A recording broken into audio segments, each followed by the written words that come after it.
Kematian sering dianggap sebagai akhir dari sebuah perjalanan kehidupan, penuh duka dan kehilangan. Tapi buat sebagian budaya yang jauh di luar sana, ini adalah sebuah momen sakral yang harus dirayakan, bukan diratapi. Kematian dipandang sebagai langkah menuju dunia lain atau dimensi lain, pertemuan kembalinya dengan Sang Maha Pencipta, atau awal dari siklus kehidupan yang baru. Ritual yang dijalankan itu nggak cuma punya makna spiritual yang mendalam ya, tapi juga mencerminkan identitas dari budaya mereka masing-masing. Ada tradisi yang melibatkan keheningan, doa, dan air mata, tapi ada juga yang justru dihiasi dengan tarian, nyanyian, bahkan aktivitas yang ekstrim dan terkesan aneh sekali ya mungkin buat sebagian orang.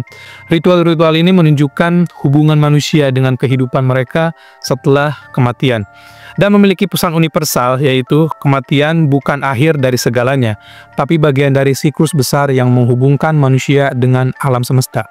Dan tradisi-tradisi ini diwariskan dari generasi ke generasi selanjutnya ya, menjadikan pengingat bahwa meskipun cara tiap budaya menghadapi kematian itu berbeda-beda, tetapi memiliki makna dan tujuan yang sama, yaitu menghormati yang sudah tiada dan memberikan makna buat yang masih hidup. Dan gak perlu lama-lama teman-teman, yuk kita bahas beberapa tradisi pemakaman paling unik dan ekstrim yang ada di dunia. Let's go! Yang pertama itu ada Sky Burial dari Tibet. Di dataran tinggi Tibet, ada ritual pemakaman yang dikenal sebagai Sky Burial atau pemakaman langit. Tradisi ini unik ya, karena jenazah itu tidak dikubur atau dikremasi, melainkan dibawa ke tempat terbuka di dataran tinggi atau gunung. Kemudian jenazah itu dipotong, lalu tubuhnya diberikan kepada burung nasar ya, untuk dimakan. Bagi sebagian masyarakat Tibet, tubuh hanyalah pinjaman dari alam, sehingga mengembalikannya itu adalah bentuk rasa syukur dan kasih terakhir. Tradisi ini mencerminkan filosofi Buddhis Vajrayana yang mendalam tentunya, di mana tubuh fisik bukanlah hal yang utama. Dan proses ini biasanya dilakukan oleh seorang Rogyapas ya, yang memang ahli dalam menangani jenazah untuk ritual pemakaman seperti ini. Sebelum jenazah disiapkan, teman-teman, keluarga itu akan mengadakan doa-doa yang panjang untuk mendoakan perjalanan jiwa yang meninggal menuju kepada pencerahan. Setelah doa selesai dan beres, tubuh itu kemudian ditawarkan kepada burung nasar yang sering dianggap sebagai makhluk suci di daerah tersebut. Burung-burung ini akan memakan tubuh hingga habis dan menyisakan hanya tulang belulang saja yang kemudian dihancurkan menjadi abu. Dan Sky Burial juga dilakukan di tempat-tempat tertentu ya, seperti Drigung Tildi Monastery, salah satu situs pemakaman langit yang paling terkenal di dunia. Lokasinya terletak di Lhasa, ibu kota Tibet itu sendiri. Tempat lain yang masih menjalankan tradisi itu ada di kawasan Ningxi ya, dan Chamdo, yang cenderung lebih terpencil teman-teman. Globalisasi dan modernisasi mulai menggerus tradisi ini, tetapi masih bertahan di wilayah-wilayah tersebut karena kuatnya kepercayaan masyarakat lokal. Ritual ini mungkin terdengar ekstrim ya teman-teman bagi masyarakat luar seperti kita-kita, tetapi bagi masyarakat Tibet sendiri, ini adalah pengingat mendalam tentang kefanaan seseorang, kehidupan manusia. Tradisi ini juga selaras dengan prinsip harmoni antara manusia dan alam, di mana tubuh manusia yang kembali ke alam adalah simbol dari siklus kehidupan yang sempurna.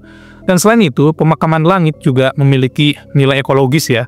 Di daerah seperti Tibet, di mana tanah beku dan kayu bakar itu sangat-sangat langka di sana, tradisi ini menjadi alternatif yang bijaksana. Tidak hanya menghemat sumber daya, ritual ini juga meminimalkan jejak ekologis ya, menjadikannya salah satu tradisi pemakaman paling berkelanjutan di dunia. Yang kedua itu ada Famadihana Madagaskar. Di Madagaskar, tradisi Famadihana atau pembalikan tulang adalah ritual yang sangat unik. Masyarakat Malagasy percaya bahwa leluhur mereka itu terus hidup dalam dunia spiritualitas dan tetap menjadi bagian dari anggota keluarga. Dalam tradisi ini, jenazah yang sudah dimakamkan itu digali kembali teman-teman. Kemudian dibungkus dengan kain baru, lalu diajak berpesta bersama keluarga yang masih hidup. Dan ritual ini itu menunjukkan rasa respect dan hormat ya, serta kasih sayang kepada leluhur, sekaligus mempererat hubungan antar anggota keluarga. Dan Famadihana ini biasanya dilakukan setiap 5 hingga 7 tahun sekali, dan keluarganya itu akan mengumpulkan dana untuk memastikan bahwa acara ini bisa berlangsung sangat meriah. Di saat hari pelaksanaannya tiba, suasana itu berubah menjadi penuh sukacita. Musik tradisional dimainkan, keluarga menari, dan ada jamuan makanan khusus ya. Jenazah yang sudah dibungkus dengan kain baru itu nanti diarak keliling desa sebelum nanti dikembalikan lagi ke kuburannya. Tradisi ini biasanya dilakukan di desa-desa seperti Ansirabe, terus Viana Rantoa, dan Ambositra. Dan wilayah ini itu adalah pusat budaya Malagasy ya, di mana tradisi leluhur itu masih sangat dijunjung tinggi. Walau terdengar aneh sih bagi sebagian orang, Bagi masyarakat lokalnya, Pamadihana adalah bentuk pengabdian kepada leluhur dan pengingat akan pentingnya keluarga itu di dalam sebuah kehidupan. Namun tradisi ini juga menghadapi tantangan teman-teman. Pengaruh agama modern dan globalisasi zaman sekarang itu membuat beberapa kelompok di Madagaskar mulai meninggalkan sedikit demi sedikit dari ritual ini. Meski begitu, di desa-desa terpencil, Pamadihana itu tetap menjadi bagian dari identitas budaya yang tak akan tergantikan. Makna dari tradisi ini itu sangat dalam ya. Dengan melakukan ritual Pamadihana, keluarga itu merasa roh leluhur mereka tetap hidup bersama mereka, memberikan perlindungan dan keberkahan lah. Ritual ini juga menjadi pengingat bahwa hubungan keluarga tidak berhenti hanya karena sebuah kematian. Yang ketiga itu endokanibalisme suku Yanomami di Amazon. Di tengah hutan hujan Amazon, suku Yanomami itu menjalankan tradisi pemakaman yang mungkin terdengar mengerikan ya di mata kita sebagai orang luar.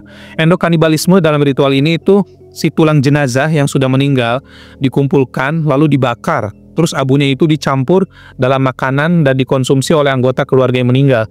Meski terdengar sangat ekstrim ya, tradisi ini punya makna spiritual yang sangat kuat bagi masyarakat Yanomami itu sendiri.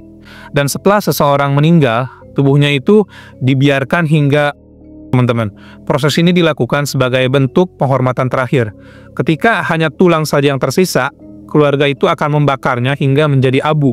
Nah, nanti abu ini itu dicampur dengan makanan seperti sup pisang dan dimakan bersama-sama dalam upacara khusus keluarga. Mereka percaya bahwa dengan melakukan ini, roh orang yang meninggal itu akan tetap bersama keluarga dan tidak akan pernah tersesat. Dan tradisi ini juga masih dilakukan ya di beberapa wilayah suku Yanomami di Brazil dan negara Venezuela, terutama di area terpencil seperti Taman Nasional Yanomami. Meski praktik ini mulai jarang dilakukan sekarang karena pengaruh modernisasi, di komunitas-komunitas kecil, tradisi ini itu masih tetap hidup sebagai bagian dari identitas budaya mereka. Dan buat masyarakat Yanomami itu sendiri, ritual ini bukan hanya tentang menghormati yang meninggal ya, tapi juga menjaga solidaritas dalam komunitas mereka. Dan mereka juga percaya bahwa dengan abu jenazah saudara mereka sendiri, mereka itu bisa menyerap kekuatan dan kebijaksanaan dari leluhur mereka. Dan selain itu juga, tradisi ini menunjukkan hubungan erat antara manusia, kehidupan, dan alam, dengan mengembalikan tubuh ke siklus alam.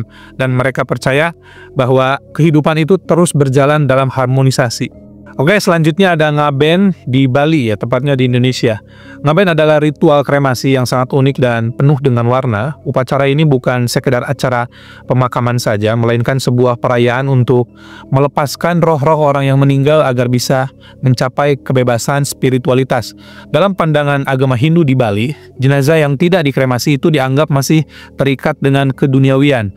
Persiapan ngaben juga dimulai jauh sebelum hari pelaksanaannya berlangsung. Nanti keluarga akan membuat menara kremasi yang dihiasi ornamen penuh warna dan simbol spiritual. Kemudian jenazah ditempatkan dalam menara dan diarak keliling desa sebelum akhirnya dibawa ke tempat kremasi. Selama prosesi, musik gamelan dan doa-doa suci itu terus mengiringi teman-teman.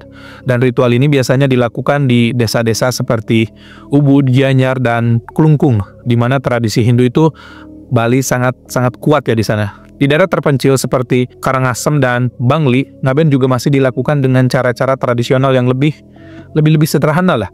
Dan makna ngaben jauh melampaui sekedar ritual pemakaman saja. Bagi masyarakat Bali, ini adalah cara untuk memastikan bahwa jiwa yang meninggal itu bisa melanjutkan perjalanannya menuju reinkarnasi. Dan selain itu, upacara ini menjadi momen untuk mempererat tali persaudaraan, hubungan kekeluargaan, dan komunitas tentunya ya. Modernisasi telah membuat beberapa elemen ngaben sehingga bisa disesuaikan. Tapi inti dari ritual ini tetap sama teman-teman, yaitu adalah menghormati yang meninggal dan merayakan siklus kehidupan yang abadi.